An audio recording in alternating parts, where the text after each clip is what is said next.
Herzlich willkommen beim Newspeak 2021. Mein Name ist Kozielka Stefan von der Kapo Schweiz.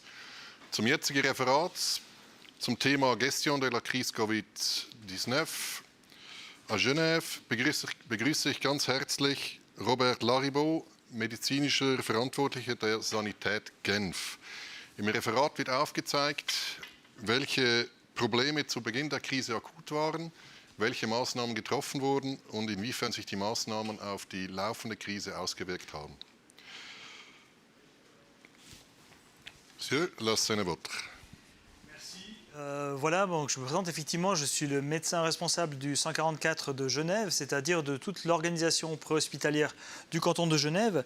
Et je vais vous parler, déjà je remercie les organisateurs de ce congrès de m'avoir invité pour vous parler de ce sujet qui concerne en fait la crise liée au nouveau coronavirus à Genève durant l'année 2020, qui se prolonge un petit peu en 2021, mais qui a été très marquée, qui nous a impacté très fortement en 2020. Comme vous le savez, sur les 5 hôpitaux universitaires suisses, où il y a eu 8000 patients hospitalisés et au fait il y en a eu 4500 à Genève, pour vous donner une idée de l'ampleur de la crise sur le canton de Genève.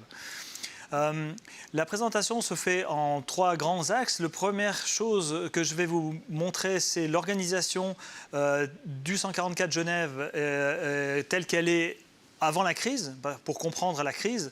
Ensuite, je vous parlerai des vagues successives au fait, liées au coronavirus à Genève et l'impact sur la médecine préhospitalière. Et ensuite, je vous parlerai surtout des impacts de cette crise-là sur l'ensemble des processus organisationnels, humains, des moyens techniques, informatiques et également sur les moyens d'intervention sur le canton de Genève.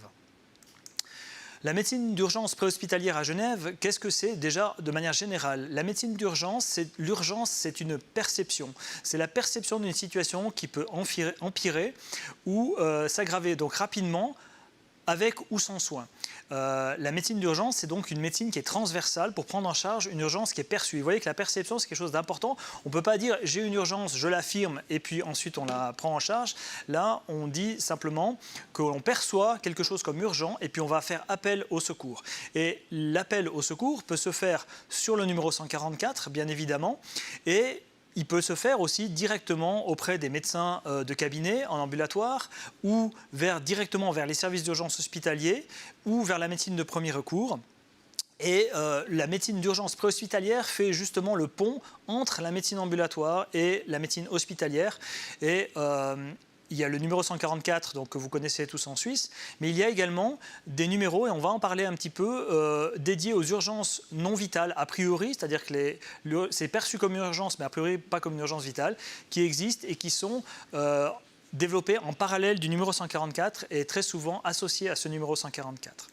Alors, à Genève, l'organisation des services d'urgence préhospitaliers se fait sous l'égide du canton, la direction générale de la santé du canton et également l'hôpital universitaire de Genève, les hôpitaux universitaires de Genève qui sont le plus grand hôpital du canton qui gère cela. Il y a 2 missions qui sont déléguées par le canton, la régulation des appels d'urgence, donc la réception des appels, leur évaluation, également l'organisation préhospitalière du canton, l'organisation des services d'ambulance sur le canton de Genève, y compris les médecins d'urgence et y compris l'hélicoptère médicalisé également.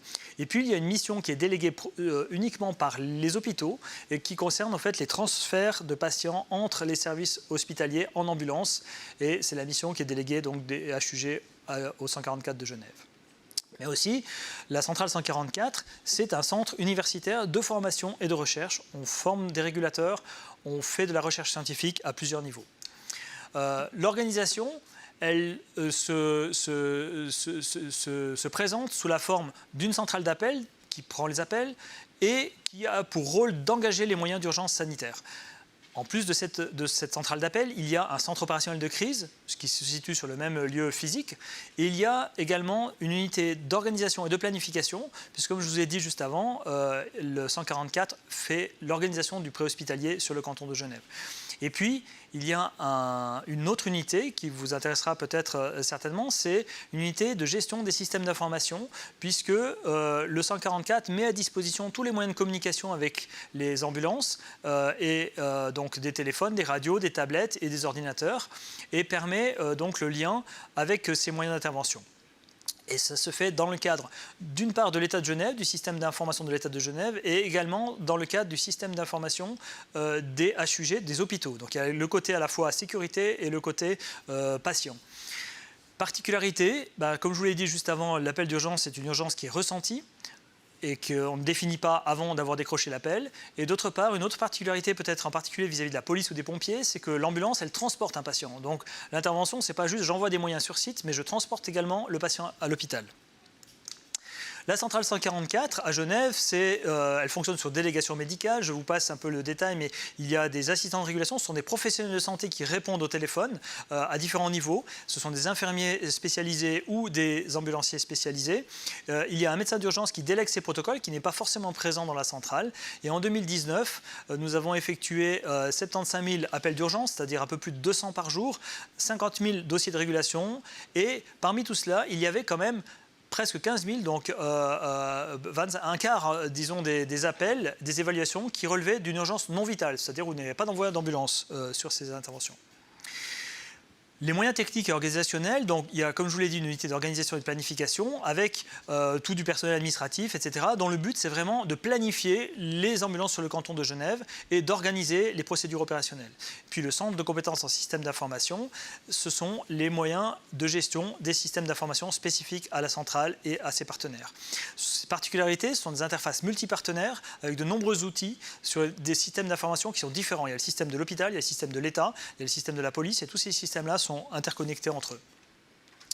Ils sont interconnectés au sein de ce qu'on appelle la bulle d'urgence, qui regroupe les 3 centrales, alors pas le 118 pour l'instant, mais en tout cas les centrales 112, 117 et 144 du canton de Genève, sous l'égide du canton, avec un système basé sur 2 data centers, avec les centraux téléphoniques qui sont également associés à ces data centers, et 3 salles de contrôle, si vous voulez, sur 3 sites physiques différents, la centrale de la police, cantonale de Genève, la centrale de la police internationale à l'aéroport de Genève et la centrale du 144 qui se trouve au sein des hôpitaux sur le site des hôpitaux psychiatriques de Genève. Et cette bulle d'urgence, c'était avant la crise plus de 500 000 communications téléphoniques par an et plus de 200 000 fiches d'intervention par année. Après la crise, on est passé à peu près un tiers de plus que cela. La bulle d'urgence, c'est aussi une maintenance 24 heures sur 24, 7 jours sur 7, pour que ce système soit fonctionnel. Vous voyez le taux de fonctionnalité demandé, 99,999% du temps, moins de 3 minutes de panne par année, ce qui est extrêmement exigeant. Et puis, on est basé évidemment principalement sur Frequentis et Hexagone comme outils de système d'aide à l'engagement. Alors, les moyens d'intervention sur le canton de Genève, ce sont des ambulances. Alors, les ambulances, il y a 5 services privés et 2 services publics que vous avez là sur cette diapositive. Et ces ambulances, en fait, sont staffées par du personnel qui est paramédical, des ambulanciers ou des techniciens ambulanciers ou, dans certains cas, des chauffeurs BLS-AED, donc une formation de Basic Life Support, donc de réanimation de base. Et puis, tout ce personnel-là travaille sous délégation médicale d'un médecin répondant de chacun de ces services. En 2019, 43 000 interventions ambulancières, 117 par jour. Vous avez vu, il y a à peu près le double d'appels, dont 33 000 primaires, donc sur le terrain, et 10 000 transferts entre les hôpitaux. Et il y a différents types d'ambulances, je ne détaille pas cela. En plus de ces ambulances, vous avez des moyens de médicalisation qui amènent un médecin auprès du patient dans certains cas. Et c'est environ 5 500 cas par année. Et pour cela, nous avons un SMUR, ce qu'on appelle le SMUR, Service Mobile d'Urgence de Réanimation, le NOTARS. Et puis également un service héliporté pour le canton de Genève qui, lui, a la particularité de pouvoir transporter évidemment le patient, ce que ne peut pas faire le SMUR qui est un véhicule léger. Et en plus de ces moyens de médicalisation d'urgence, nous avons des moyens pour gérer la crise, la catastrophe, c'est-à-dire un poste de commandement sanitaire qui peut être déporté sur le terrain, un poste médical avancé, une sorte d'hôpital de campagne si vous voulez, et puis des moyens logistiques et de transport.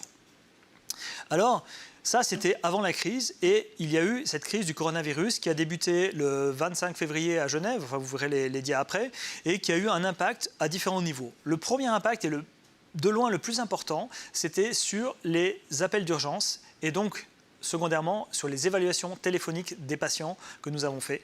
Et l'impact sur les moyens ambulanciers a été beaucoup moins important.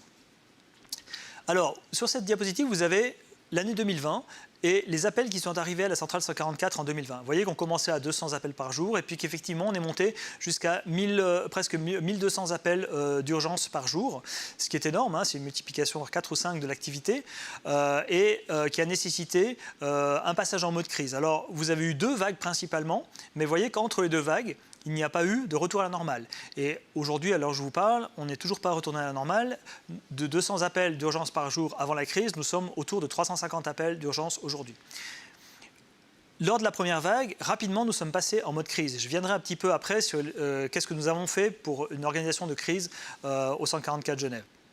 Ensuite de cela, nous avons dû renforcer très rapidement la centrale pour prendre tous ces appels qui arrivaient dessus, principalement avec des étudiants en médecine, on en reparlera. Ensuite de cela, il a fallu intégrer de nouveaux moyens techniques, vous voyez, le 17 mars, des systèmes vidéo pour pouvoir évaluer à distance les patients et les voir, en fait, surtout quand ils présentaient des difficultés respiratoires.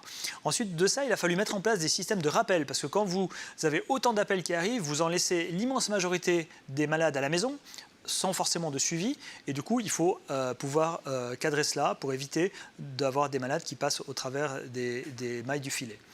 Et puis, fin mars, nous avons eu une organisation spécifique au canton de Genève, c'est-à-dire que l'hôpital cantonal, les HUG, en fait, sont devenus un hôpital Covid. Ils ne prenaient que des patients Covid, alors que les cliniques privées du canton devenaient des hôpitaux Covid négatifs, c'est-à-dire qu'ils prenaient tous les patients qui n'étaient pas Covid pour les autres urgences qui ont continué à arriver. Et ça, c'est une organisation qui a remarquablement bien marché à Genève, qui a été saluée d'ailleurs internationalement, de pouvoir faire finalement une excellente collaboration publique-privée pour permettre en fait, la répartition des malades dans tout le canton de Genève de manière à ce qu'ils aient les soins optimaux.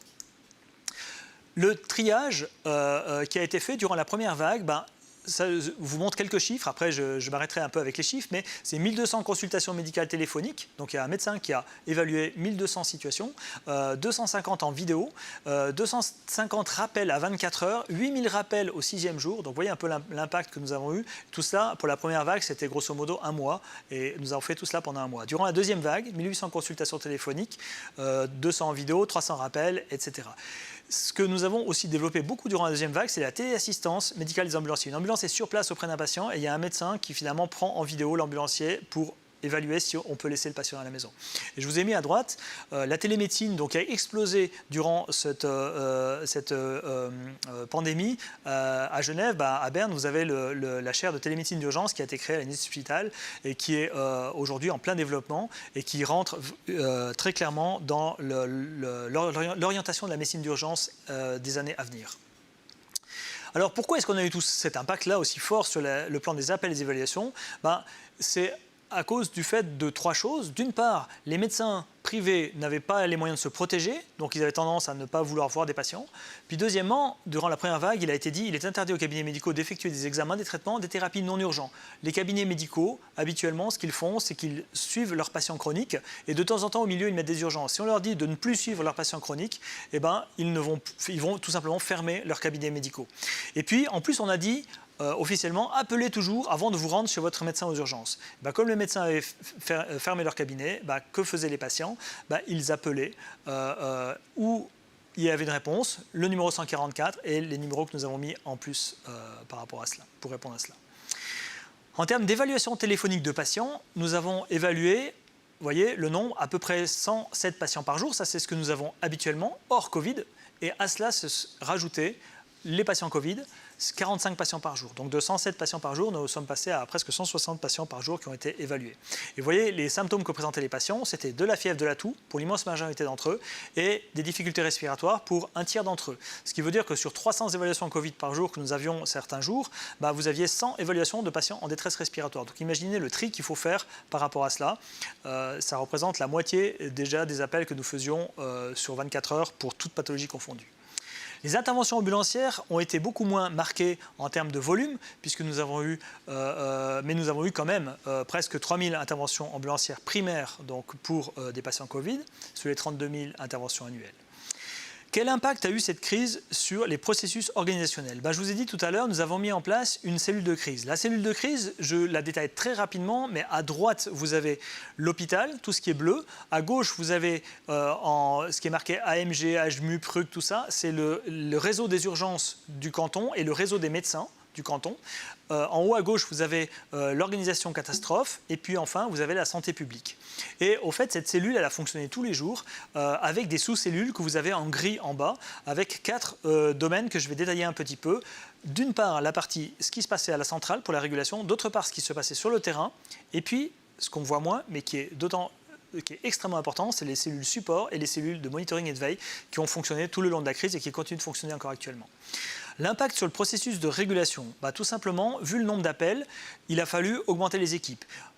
Par chance, nous avons pu isoler les appels qui n'arrivaient pas sur le numéro 144, mais qui arrivaient sur un numéro 0800 sur le canton et les diriger vers une autre équipe. Donc nous avons mis en place 2 équipes au fait, pour gérer ces numéros d'urgence avec des infirmiers et des ambulanciers régulateurs pour l'équipe 144 et des étudiants en médecine de 3e à 5e année qui ont été dévolus à la réponse à l'autre groupe d'appels. Donc une division en fait, de la centrale en 2 groupes d'appels. Et puis ça nécessitait évidemment la mise en place d'un superviseur. Nous avons mis en place un triage médical. Comme je vous l'ai dit, il y avait un premier tri qui était fait par les ambulanciers, infirmiers ou les étudiants en médecine. Et puis pour un certain nombre de cas qu'on estimait pouvoir laisser à la maison, mais avec un certain nombre de risques, il fallait les évaluer de manière plus fine. Et c'est ce qui a été fait par les médecins présents à la centrale, ce triage médical. Ce triage médical a servi aussi pour l'orientation directement, sans passer par les services d'urgence des patients Covid, au HUG en particulier, et également pour permettre l'orientation de manière optimale des patients vers les cliniques. Sur les processus de support. Les processus de support, nous avons eu sur le plan technique de multiples adaptations des outils d'aide à la décision. Nous utilisons IQA, qui est un outil d'aide à la décision associé au ICAD d'Hexagone. Et cet outil-là a dû être adapté de nombreuses fois au gré des changements de procédure, évidemment, qui intervenaient tout au long de la crise. Nous avons dû augmenter le nombre de postes opérateurs. Je vous montrerai après l'impact. Nous avons dû intégrer plusieurs programmes nouveaux informatiques totalement imprévus au pied levé du jour au lendemain. Nous avons dû réorganiser, comme je vous ai dit, les prises d'appel. Donc c'est aussi des changements dans l'organisation des centraux téléphoniques. Nous avons dû gérer la charge, parce qu'évidemment, quand on passe de 200 appels par jour d'urgence à 1200, la charge n'est pas du tout la même et les systèmes doivent être purgés, par exemple, plus fréquemment, etc. Au-delà des processus de support sur le plan technique, nous avons dû aussi le faire sur le plan administratif et secrétariat, puisqu'il y a des multiples PV, des multiples réunions, plein de collaborateurs supplémentaires qu'il faut intégrer. Nous avons dû le faire sur le plan logistique, puisqu'il fallait du matériel de protection, y compris à la centrale. Depuis le 3 mars 2020, à la centrale, tout le monde était avec des masques, et ça ne s'est jamais arrêté. Et ce qui nous a permis d'éviter d'avoir, sur un plateau, il y avait plus de 100 personnes dans un espace relativement restreint, aucune contamination interne. Et puis nous avons dû régler les questions de commande de matériel pour les ambulances. Sur le processus de monitoring et veille, ce que nous avons mis en place, c'est à 24 heures, vu la quantité de patients laissés à domicile, un filet de sécurité. Ce filet de sécurité, c'était de rappeler. Alors c'est totalement inhabituel pour une centrale qui reçoit des appels. Là, on lui demande de rappeler un certain nombre de patients qui sont en fait en déshérence à la maison, qu'on sélectionnait, et on a dû mettre en place un outil pour faire ce tracing des appels. Ensuite, à J6, au début, c'était donc au 6e jour, on rappelait tout le monde qui avait appelé le 144, toutes les personnes qui présentaient des symptômes Covid, dans le but surtout de connaître l'épidémie, parce qu'on n'avait aucune idée de savoir comment ça allait évoluer. Et donc, on avait besoin d'informations pour savoir quels symptômes présentaient les patients, comment ils évoluaient dans les jours qui suivaient. Ensuite, sur le suivi des patients Covid, comme on a orienté tous les patients Covid négatifs vers les cliniques, il fallait savoir ce qu'ils allaient devenir. Est-ce qu'on allait devoir les retransférer au HUG? Est-ce qu'ils allaient rentrer à la maison, etc. Et il fallait organiser un suivi de tout cela. Et puis, une des choses les plus importantes qui aujourd'hui occupe quasiment tout mon temps actuellement, parce qu'on est en train de le consolider, c'est tout l'aspect monitoring. L'aspect monitoring temps réel, il fallait absolument avoir les informations extrêmement précises au fait, sur la situation pour faire de la prédiction. Ça nous a permis au fait, de prédire, par exemple, sur les volumes d'appels, on est capable de prédire à environ 2 semaines l'arrivée des patients à l'hôpital. Et donc, c'est aujourd'hui intégré dans les outils du canton de Genève et de l'hôpital pour savoir adapter leur dispositif. Donc, c'était des éléments extrêmement importants. Sur les ressources humaines, nous avons eu un impact évidemment phénoménal parce que nous avons intégré, vous avez ici les chiffres, pour les urgences non vitales, donc la deuxième ligne de la centrale, une vingtaine d'étudiants, les rappels jusqu'à 3 médecins, le triage médical, un médecin 24-24, donc ça fait une douzaine de médecins, des fois 2, sur certains horaires. Bref, je vous passe le détail, mais en gros, on est passé de 35, sur la partie centrale, on avait 35 ETP avant la crise, on est passé à environ 120 au maximum de la crise. Et aujourd'hui, nous sommes toujours à plus de 70 équivalent temps plein qui travaillent, ETP c'est équivalent temps plein, donc qui travaillent à la centrale 144. Les impacts sur les locaux et les moyens techniques et informatiques Augmentation du nombre de postes opérateurs. Donc, on a passé de 8 postes à 11 postes dans la salle de régulation, plus 4 postes call taking dans une salle annexe. Donc, on est passé finalement de 8 postes à 15 postes. On a dû créer des groupes d'appel dans des salles de débordement. C'est les photos que vous avez en bas. Les call taking, c'est en bas à gauche. Et puis au milieu et à droite, vous avez les salles de débordement. 12 postes dans une salle, finalement 20 postes dans l'autre salle. Et l'objectif de ces salles de débordement, c'est le traitement des appels de l'arrière. Ce n'est pas la prise d'appel, c'est de faire des rappels. Ou alors, si on fait de la prise d'appel, c'est sur un autre numéro que le numéro 144 et ce qui est fait actuellement pour l'information vaccination et les inscriptions vaccination qui se traitent dans ces salles annexes avec aujourd'hui plus d'une vingtaine d'opérateurs qui continuent de travailler là-dessus. Sur les moyens techniques et informatiques, ça a été des nouveaux logiciels, comme je vous l'ai dit, du paramétrage urgent du système d'aide à l'engagement, IQA en particulier, logiciel pour tracer les personnes, c'est le logiciel Logic Réalliance, c'est des formulaires web, si vous voulez, qui permettent de tracer cela. Les logiciels de prise à distance, alors ça c'est pour faire de la vidéo, en fait, les personnes n'ont pas de logiciel sur leur téléphone, donc on a utilisé un logiciel qui était en prototype. C'est au fait un système tout simple où vous envoyez un SMS à quelqu'un sur son smartphone et puis vous activez au fait sa caméra. Avec son autorisation, vous activez sa caméra. C'est un flux vidéo qui est ouvert en parallèle du flux audio téléphonique normal, qui ne passe pas par des serveurs hormis pour l'envoi du SMS, et puis qui permet au fait de prendre les gens à distance. Vous voyez la personne, puisqu'elle a activé la caméra de son smartphone, elle ne vous voit pas. Et puis, ça permet d'évaluer, ça nous a servi pour évaluer les patients. Pour la petite histoire, nous l'avions en prototype, en test, au fait, au moment du début de la crise, début février. Un mois... On l'a mis en place mi-mars. Un mois après, il était proposé à tous les SAMU en France et il a été déployé dans l'ensemble des SAMU en France 3 mois après. Donc, nous avons testé ça avant tout le monde, ce système-là, qui est utilisé également maintenant par la centrale du Valais également. Et puis nous avons les logiciels d'aide à la conduite, alors d'abord des journaux de maison, puis des fichiers partagés, des SharePoint. Là, on a vraiment cruellement manqué de moyens techniques et on n'a pas pu tous les adapter. Pareil pour la gestion des places hospitalières, le plus simple c'était des SharePoint avec des fichiers partagés, mais il y a des outils qu'on est en train justement maintenant d'essayer de déployer par rapport à ça parce qu'il y a un cruel manque à ce niveau-là. Et comme je vous l'ai dit, développement d'outils pour le monitoring temps réel avec au niveau d'Hexagone, IMARS et On-Call Analytics qui a été mis en place durant la crise. Et également pour la communication avec les services d'ambulance, au fait, une nécessité que les ambulanciers puissent finalement faire leur formation à distance. Et nous avons développé énormément d'outils d'e-learning, d'utilisation de vidéos, etc. Et avec plusieurs publications scientifiques d'ailleurs qui ont connu un bon succès par rapport à ces outils pour les cours à distance. Et puis sur l'organisation hospitalière, l'impact il était relativement... On pensait qu'il serait très fort parce qu'il y avait un risque d'absence importante des ambulanciers, du personnel, puisqu'ils risquaient d'être contaminés, d'être mis en quarantaine. Il y avait un risque d'augmentation et il y a eu une augmentation de l'activité des interventions primaires et surtout des transferts. Il y avait une pénurie de matériel, une pénurie de matériel de protection. Et puis il y avait le besoin d'organiser la circulation de l'information et de besoin de formation. Ce qu'on a mis en place pour les ambulanciers, c'est un plan de renonciation, c'est-à-dire qu'on a prévu les cas de figure, on n'aurait plus les moyens de répondre et comment est-ce qu'on allait faire. Ce que vous avez en bas à droite de cette présentation, c'est on a mis aussi un tableau au fait, qui permettait de monitorer le personnel présent ou pas dans les services. Et puis, on a mis en place aussi tout simplement des outils de communication de type lettres journalières qui partaient par mail à tous les ambulanciers au fait, pour leur expliquer l'état de la situation et surtout faire le tri des fausses et des bonnes informations, y compris sur le plan médical, qui avaient un impact fort. En termes d'engagement d'ambulance, eux-mêmes, sur le terrain, ont eu pas mal de difficultés, de prévention de contamination, la pénurie de personnel de santé, je viens de le dire, et puis le risque de prendre des décisions difficiles qui, heureusement, n'ont pas été nécessaires, puisqu'on a pu assumer cela, mais ça n'a pas été le cas partout, comme vous le savez. Au Portugal, ils n'ont pas pu transporter tous les patients à l'hôpital. Dans certains centres, ils ont dû arrêter des réanimations sur site, à Los Angeles, par exemple, mais ce qui n'a pas été le cas chez nous. Et puis, la difficulté, bien sûr, des informations fiables, le besoin de formation aiguë, et nous avons utilisé de nouveaux outils de communication. En termes d'intervention ambulancière, il y en a eu presque 3000 pour des patients Covid sur le canton de Genève durant l'année. C'est quand même plus que conséquent. Vous voyez que sur les 4500 patients arrivés à l'hôpital, hospitalisés pour des patients Covid, pour des maladies Covid, il y en a eu 3000 qui ont été transportés en ambulance. Mais vous voyez que globalement, ça s'est à peu près compensé par une baisse de l'activité hors Covid. Et puis, les différences première et seconde vague. Première vague, on a eu beaucoup d'appels et un nombre d'engagements d'ambulance conséquent. Seconde vague, on a eu moins d'appels, mais plus d'engagements d'ambulance. Alors ça ne traduit pas le fait qu'on ait moins bien travaillé ou quoi que ce soit, ça traduit juste le fait que la seconde vague était beaucoup plus importante, mais le réseau de soins a pu absorber finalement cette seconde vague, puisqu'il a continué de fonctionner, ce qui n'était pas le cas de la première vague.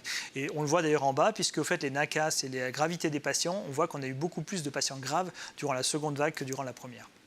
Enfin, et j'ai presque terminé, les transferts secondaires et les orientations hospitalières, effectivement, nous avons transféré entre les hôpitaux plus de 800 patients et nous avons eu besoin d'avoir l'aide de l'armée pour ça, qui a effectué un certain nombre de transferts. On l'avait anticipé et heureusement, et vous voyez les ambulances que vous avez en photo là, qui ont fonctionné durant 2 périodes, de la première vague et la deuxième vague, mais durant la deuxième vague, qui ont effectué tout un tas de transferts de manière autonome.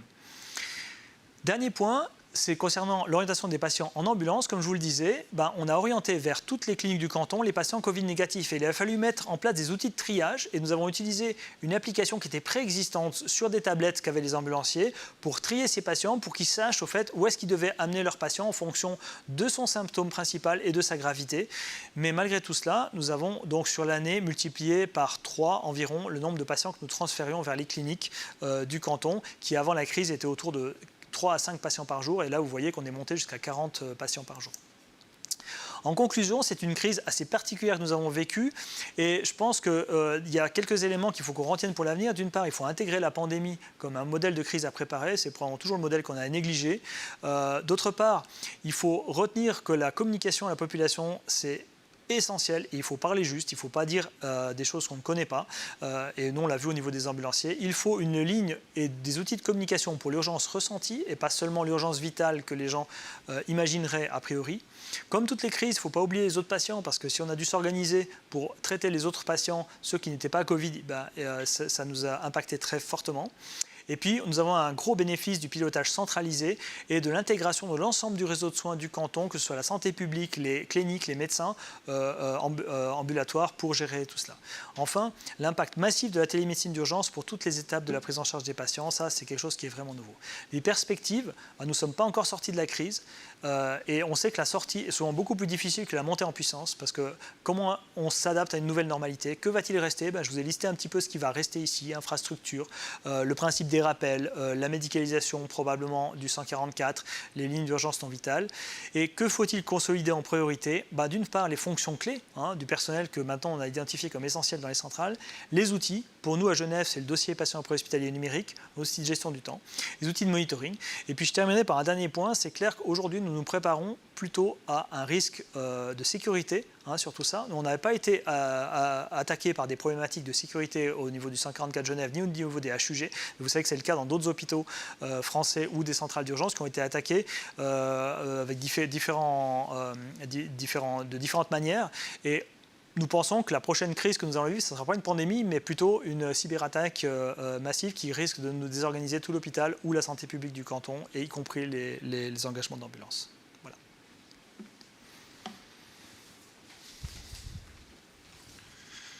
Merci bien. Une question était, quelles sont les leçons, les points les plus importants que vous emportez-vous de la prochaine crise? Pour la prochaine crise? Pour la prochaine crise. Pour la prochaine crise, c'est surtout celle qu'on n'attendra pas.